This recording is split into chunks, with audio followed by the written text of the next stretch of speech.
Are we at the right location? Yeah, this is just some old well and nothing else.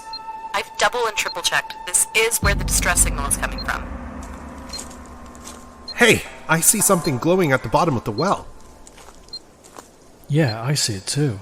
My sensors indicate it's some kind of gemstone. Maybe that's what's giving off the distress signal. Try grabbing it with your suit's long arm function. Alright. And... got it! Huh. That doesn't look like a distress signal. Alex, throw it back in the well! Now! What? No! Ah! Oh no. Something's crawling out of the well. Oh, what?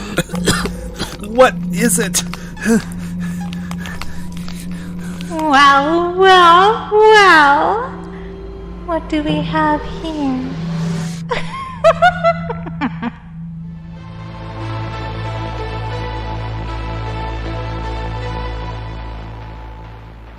Hello everybody, I am in my pajamas eating a bowl of mini wheats and drinking a can of Rockstar Pure Zero Silver Ice because I, Michael Chan, D-list actor, am back on the Hellbound Podcast, and I don't give a darn because I am exhausted from taking care of a newborn as well as a 3-year-old, almost 4-year-old.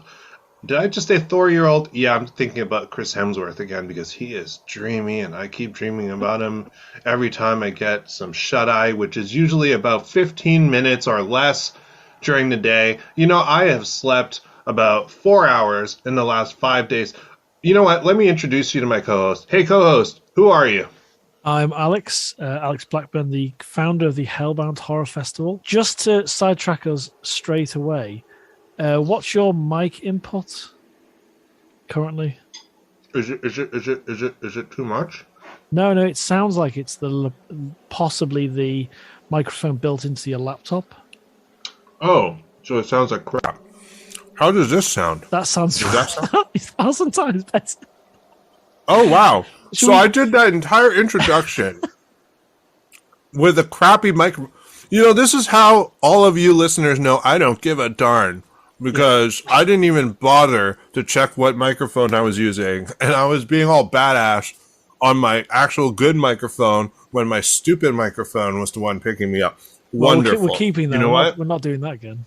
We're not doing that again. We're not. No. We're keeping all the mistakes. Yeah, I got this thing again. I need a ghost face version of that. I really want that. I am excited to be back. So I have an unboxing, and it is of a Funko Pop of Pinhead. I'm super jealous. That's epic. That is epic. Yep. I am holding in my hand the box for Pinhead from Hellraiser 3.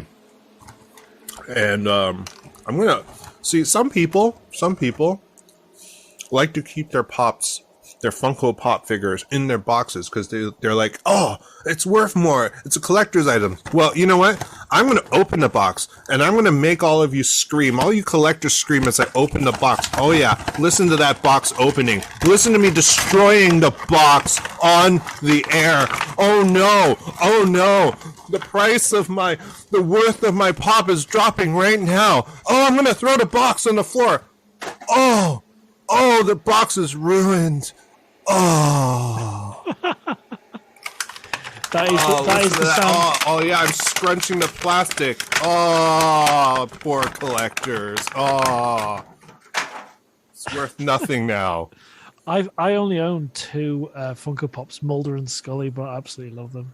Well, right, I still have to mail you your Christmas present. Apologize for that. It's been Don't apologize. crazy month. So here he is, Pinhead, holding That's the awesome.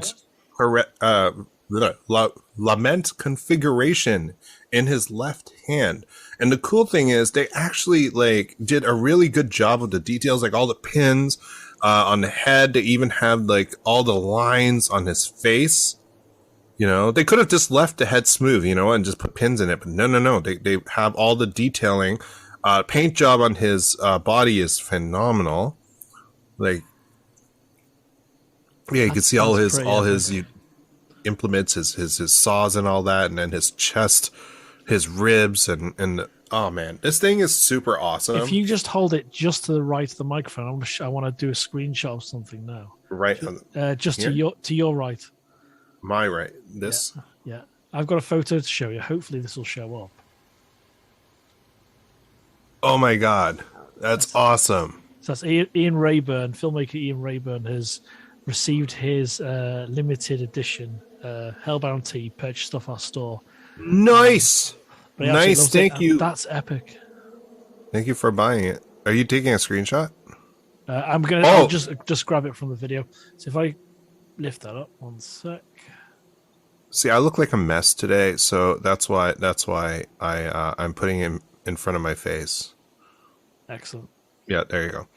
All right, so that's the unboxing. I highly recommend if you can find the Pinhead Funko Pop. It is really well done. It's just so much detail on this thing, like way more than usual, which is that's really nice. Makes me really happy. And he's also got that supportive collar thing at the back, which is yeah. He even has the collar in the back.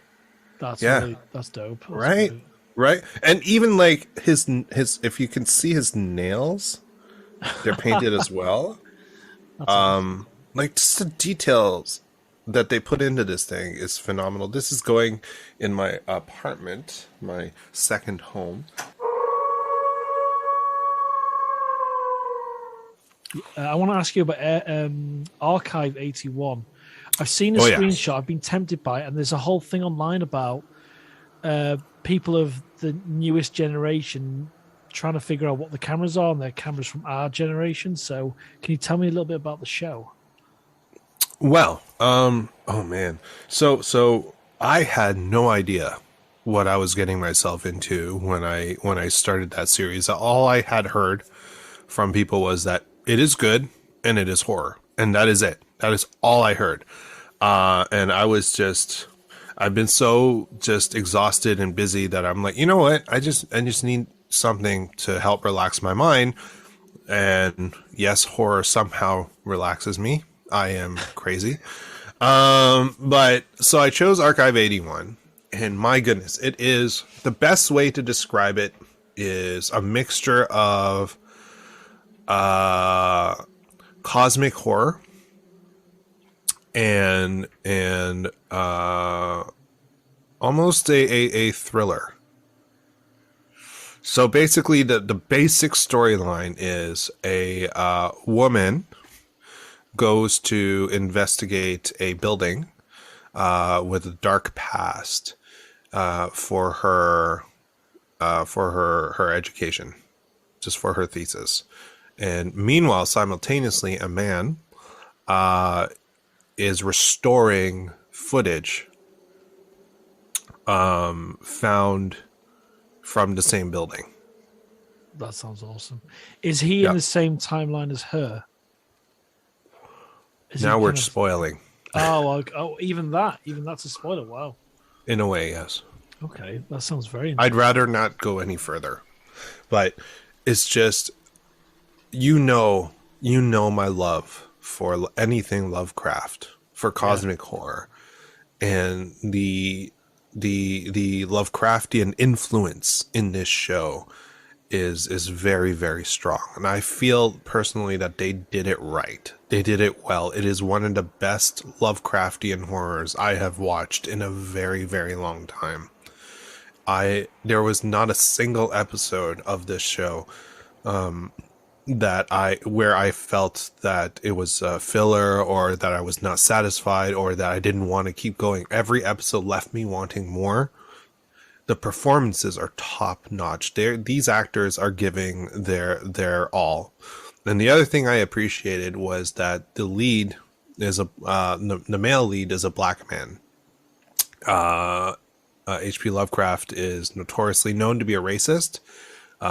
Something that I'm sad about because of how much I love his works and how influential his works are. But to have in a way, you know, a black person there in such a way reclaiming it and modernizing the genre is I felt a good move, but also he is perfect for the role. He does an incredible job. One of the things I appreciated about basically every role in this show is none of them had to be any specific ethnicity. It's not about anyone's culture.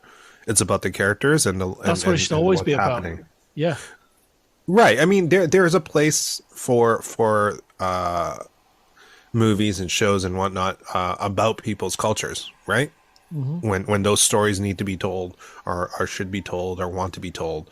But in a series like this, there's no need for race and culture to be something that is talked about. And what I found interesting was the cast was quite diverse, regardless, which made me very happy to see.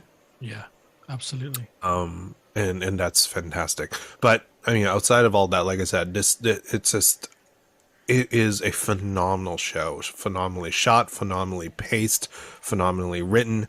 The sound engineering is just top notch, and the performances, like I have to say it again, the performances just blew me away. Like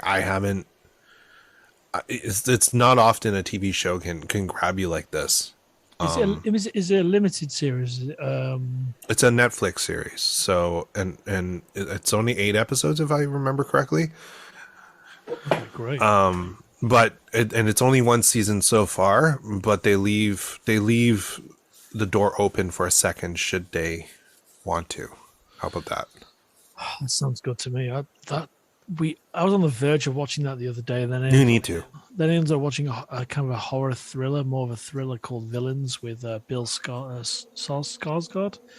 Yeah, that looks absolutely epic. It sounds great because that kind of Lovecraftian horror it's on trend now. It really is, especially with Mandy and Color Out of Space, and yeah, I think that it's on the up and up. And that's fascinating, especially a series that is the fact it's that kind of horror fantasy is available on Netflix. Are producing it, and thankfully, with Netflix kind of spreading their wings to a certain degree, they are opening themselves up for all kinds of content now. So instead of going for just the megastars, there are obviously films that are there, but then there's shows that kind of encompass everything now. And what you were saying about diversity in that's what I found with Ghostbusters. It was just so well balanced, and for all the kind of right reasons. It wasn't just, rhetoric from one side or another. It was kind of really well balanced, and it didn't really matter. And there's no agenda to it. It's it just looks right, and it feels right. Yeah, absolutely. That's definitely going on my list, my ever-growing list of Netflix watches. So yeah, I watched a horror film called Villains on Netflix with Bill Skarsgård about a couple that break into a house, and they're kind of would-be thieves on the road. And they break into a house and they discover a few dark, sinister things going on in the home. And there's a girl in the basement, and then the parents come home and they're still in the house. So it has this little bit of a Don't Breathe vibe, but then it turns a bit too playful for me. But I actually quite recommend Villains. It's quite a small movie. You'll recognize most of the cast. But that was a good flick we watched the other night, and that was instead of watching Archive 81. So I'll definitely be checking that out. What is your physical media like? Do you have a lot of physical media? So the camera isn't picking up because it's in my studio, but on the other side of my camera is an entire wall of Blu-rays and DVDs. Yeah. How do you feel about purchases online? You mean like actually I'm just going to turn the camera so Alex can see. That's my basement. Awesome. So that's a massive basement. I wish I had that. That's awesome. So that's yeah. I'm sorry for the mess that you're seeing. Don't apologize. But yeah, when our first kid came, we like just dumped a bunch of stuff in the basement that we used to entertain in, and then second kids. So now, anyways, there's like a wall of DVDs and Blu-rays of TV shows. That's a shelf, and in front of a shelf there's piles of board games. And then over there are my Blu-rays and DVDs of movies. And there's a poster of a Dalek, and then there's underneath the Dalek is a shelf with CDs, like music, as well as a cassette and CD player. Yes, kids, cassette tapes. You can't really see it because it's being blocked by my voiceover, like soundproof box. And then over here is a poster of me and two other actors, like from the production called Asian Action, which was made for a theme park in China. What? Quite a few years ago, early in my career. That's awesome. Yeah, I'm the villain in that. And then over here, Pop Figures and the Black Pearl. And then there is Cthulhu right there, giant Cthulhu. That is my basement that none of you can see, but Alex could. That's but dope. I described really it so dope. all of you hopefully get an idea. But yes, I have a lot of physical meaning. How do I? So I stopped buying Blu-rays like frequently over the last, I would say, 5 years. I only buy stuff that I really, really, really, really want to own on that. Like recently, my most recent purchase is Ghostbusters Afterlife. Well, that's actually a gift, but I was given money for my birthday and then I went and bought it. And I also have a copy of, or will have a copy of Shang-Chi, right? Things like that. But otherwise, everything else now I'm buying online. And I recognize that I don't own a copy, and that if Google, because I buy most of my movies on Google Play, I guess. They're changing it to Google TV now. But anyways, Google Play or Google TV, whatever you want to call it. I recognize if they ever stop, I lose everything. Like, yeah. I get that. But I think at this stage in my life, with how, like, you know, 2 kids and a house full of clutter, that I'm trying to declutter, and I think not adding more clutter to the clutter is good for me. And whatever, if I lose everything in my 80s or whatever, so be it. I've just gone through a great purge of books and VHS tapes, and actually I threw away a Muppets. What was the format before VHS? Betamax? Yeah, I actually had that, and I thought about keeping it. I thought, I'm never going to be able to play this. Is it worth anything online? Do a Marie Kondo and throw it away. You didn't think to send it to me, dude? No. Well, if you want $200, you can have all my book. I'm giving away literally hundreds of books, and I'm trying to figure out a way to, if they're not really worth anything for me to give away, I'm going to give them away either to charity or. Oh, that's smart. You know, and it makes, and I know, you know, when you get a book and you really like it, like I've got a bunch of children's books like C.S. Lewis and Roald Dahl and a lot of others. And like my Harry Potter books, I love them. I'd probably read them again, but I'm going to give them away because it takes up so much room. There's only 2 of us in the house, but the physical room it takes up is, I'm never going to read this again. It's the same thing with Blu-rays for me and physical media. Am I really going to get joy out of watching this again? Like Ghostbusters Afterlife, it hasn't come out on Blu-ray here, I don't think yet. But when it does, it has over here. I know I'm going to buy it because I'm going to watch that multiple times because I absolutely love the film and I connected with it really well. Yep. But then there's other things that, like, I'm happy to watch it once. Now, do I stream it? Do I rent it? It's a difficult choice, really, because I don't want to throw away anything I can still play. So every VHS I used to own has gone pretty much. Like, I'm staring at my shelf right now, and there are so many Blu-rays there that I know I'll never watch. Like, never. We should have a Blu-ray exchange. That's what we should do. I'll send you a bunch of stuff. But I've got duplicates. Like, I've actually got duplicates already, which is ridiculous. My phone. I only have a small amount of duplicates, one of which is the Hunger Games. I don't even know how that happened. I'm very upset that I have a duplicate of the Hunger Games. I tried to give it away one time and it didn't work. So yeah, well, I had a box set of Fast and the Furious that someone bought me. I think it was the first 6 films. I'm like, I'm never going to watch these again. I really, really don't like them. And there's. I love Hobbs and Shaw though. Hobbs and Shaw's great. And Tokyo Drift. Come on. Because we all know that's not really a Fast and Furious movie, right? They just made a really cool movie about drifting cars and then slapped the Fast and Furious logo on it and then had Vin Diesel show up at the end. Yes, spoilers. Screw off.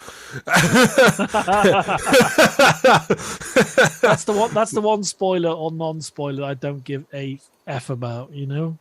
And does his car have a spoiler on it? I don't even remember. I don't care. He looks. I think I've said this. Actually, I said this in a debate episode with Dave Mader and a couple of other people. Oh yeah. And I was talking about how I think it was a franchise you hate or something, and I chose Fast and the Furious because Vin Diesel looks constipated all the time, and I'm so tired of those films and the vapid nature of them. You know, he does. Okay. First, it's because he's trying to act. Yeah. But no, dude. Like Vin Diesel is a great actor when he gets the right role. And no offense to anyone who loves Fast and Furious, I never, ever, ever found him to be comfortable in that series. Whatever. But I will say right now that I actually do. Okay. When I was young, I didn't care for Fast and Furious because I don't really care about fast cars. I don't care about cars. Really, I don't. Yeah. Unless it's like a Dodge Viper. That's like literally the only car I care about. But the thing about Fast and Furious is once it stopped being about people racing their cars and stuff, I started to kind of appreciate it. Like the more ridiculous it got, the more I appreciated it because it's one of those, you watch it once, you'll never watch it again. At least I won't. Never watch them again. But here's the thing. If you need something to literally just turn your brain off and have fun with because you know it's going to be ludicrous.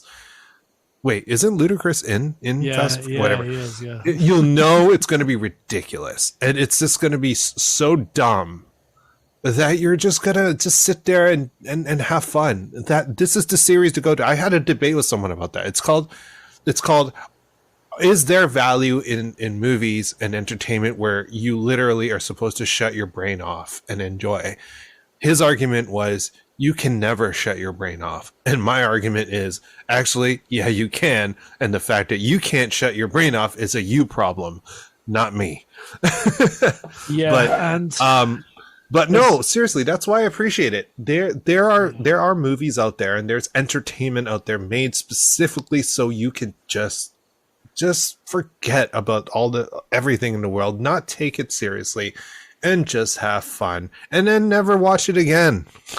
And that's what Fast and Furious is. Now, Hobbs and Shaw is a different animal. That spinoff is, in my opinion, the best Fast and Furious movie, followed by Tokyo Drift, which is also not a Fast and Furious movie. I know someone that's in Hobbs and Shaw that also played Darth Vader in Rogue One. Oh my goodness! He's an actor and kickboxer from North Wales, and wow. He's the mechanic that is holding the span. You know that corridor scene in Hobbs and Shaw, and the Rock's on one side is that tall guy that he's fighting with. So I know him. Sweet. And he did all the Darth Vader stuff for Rogue One. But he's a really good dude. Do you have a favorite foreign language horror movie? Ooh. Oh, that's so hard. No, I'll put you on the spot now. Oh, come on, man. There's so many good ones. So many good ones. Okay, I'll just say one of my recent favorites is Train to Busan. I'm from just about Korea. to say that. Yeah. Because Yeah. oh my god, like there's just so many that I love from especially from Japan. Yeah. Japanese horror. Oh my goodness. They know what they're doing. They know how to terrify you. They know how to really mess with your head. But man, I think the best way for us to kind of move on to that, because that could be its own episode, is for us to come up with a list between us, say 3 or 4, say 3 each, of our favorite horrors of the next week, and we'll do a little post on our Instagram, Facebook about that. I would say Rec or Record, or it's Rec. I think it's a Spanish horror film, found footage about a apartment block in Spain that's absolutely terrifying.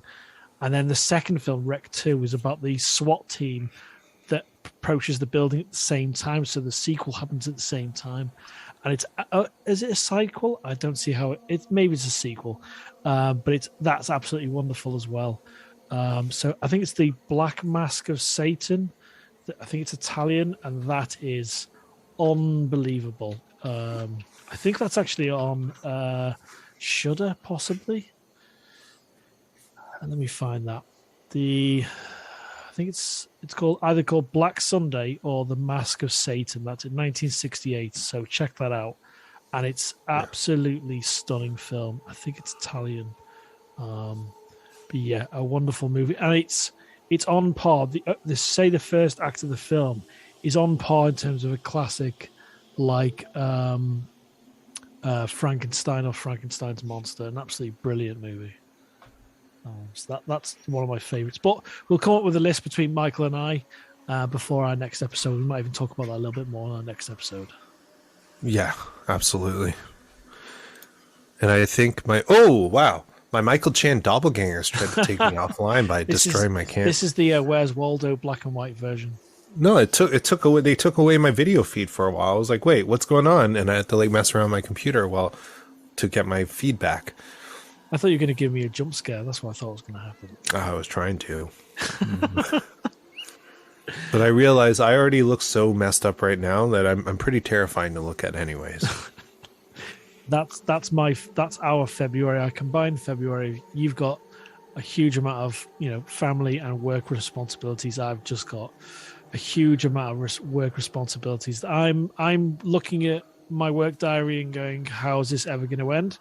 And but I'm going day by day, because between you and I had a massive anxiety attack yesterday, and I've never really had them before.